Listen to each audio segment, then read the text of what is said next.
Oke, selamat pagi Bapak-bapak, Ibu-ibu, warga YouTube. Semoga sehat selalu dan rezekinya lancar ya.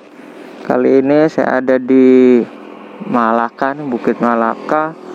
Saya mau bahas cara tips berkendara yang menghemat BBM. Sebenarnya ada dua faktor sih yang bikin kita hemat BBM. Yang pertama dari cara berkendara dan yang kedua dari kondisi kendaraan. Tapi hari ini saya mau fokus bahas di cara kendaraan dulu deh. Buat tips berkendaranya, ada umang-umang.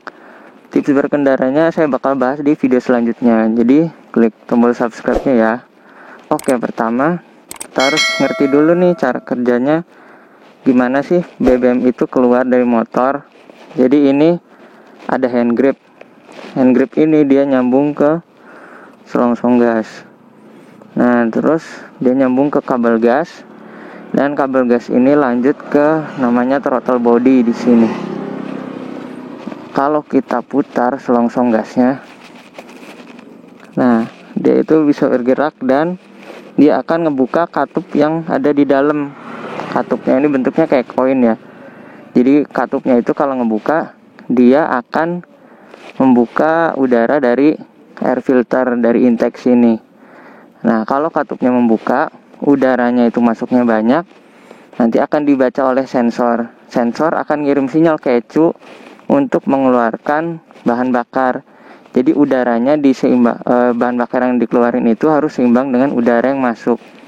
Jadi bisa kita tarik kesimpulan kalau kita pelintir gas ini, dia akan buka katup udara.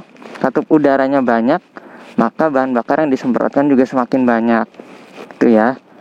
Jadi sederhanain lagi, kalau kita pelintir gasnya banyak, maka jumlah bahan bakar yang keluar juga bakal banyak. Nah, sekarang tantangannya gimana caranya supaya bahan bakar yang keluar itu sesuai dengan kecepatan yang kita dapetin. Silau coba sini, kita sambil jalan aja lah ya. Salah satu cara mudah buat ngelihat konsumsi bahan bakar sih, lihat di speedometer sih. Soalnya kalau di Vario ini kan ada average, tip average. Ini artinya 56 km itu kita bisa tempuh dengan 1 liter bahan bakar. Nah, di sini ada meterannya nih. Semakin kanan dia semakin irit. Teman-teman pernah dapat berapa nih konsumsi bahan bakar yang paling irit? Komen di kolom komentar ya. Oke, kita jalan dulu lah. Bismillahirrahmanirrahim. Oke, kita jalan. Oke, tips yang pertama, kalau buka gas diurut atau pelan-pelan. Jadi jangan spontan langsung buka gas full. Kenapa? Karena kan tadi konsepnya kita cari bukaan gas yang sesuai dengan kecepatan yang kita dapetin. Kalau kita buka gasnya spontan, langsung ditarik gitu, dia kan bukanya besar. Jadi ngocorin bahan bakarnya juga banyak, tapi kecepatannya kan kita nggak langsung ngebut, nggak langsung 100, nggak langsung 80. Oh, ada anjing. Tetap dia melalui kecepatan rendah dulu. Jadi rugi, kita buka bensin banyak tapi kecepatannya dikit. Nah, tipsnya adalah kalau buka gas kayak gini nih, bentar ya, berhenti dulu.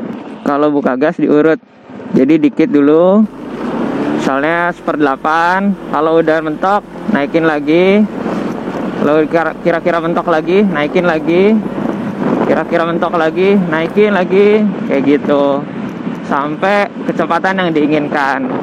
Jadi nggak langsung buka besar ya, tapi bertahap. Itu lebih irit sih, karena kita bukanya dikit untuk kecepatan yang rendah. Kalau kecepatannya udah tinggi kan emang harus buka tinggi, tapi nggak buka besar dari awal. Itu nomor 2. Kalau ketemu belokan, jangan ngerem terlalu dekat dan manfaatkan engine brake. Atau misalnya dari jauh-jauh nih, jangan ngebut terus ngerem. Terus kan nanti pelan, baru belok, terus kecepatannya habis, baru buka gas lagi dalam. Nah, ini bikin boros. Nah, sebaiknya kalau ketemu belokan, turunin speed rada jauh dulu, tutup gas. Jadi kalau bisa nggak ngerem, belok dengan tenang sedikit. Nah, masih ada, nggak perlu buka gas terlalu banyak tenaganya. Jadi kita manfaatin speed yang masih ada. Terus pas belok juga kita nggak terlalu nurunin banyak speed. Pas keluar juga kita nggak harus buka gas lebih dalam.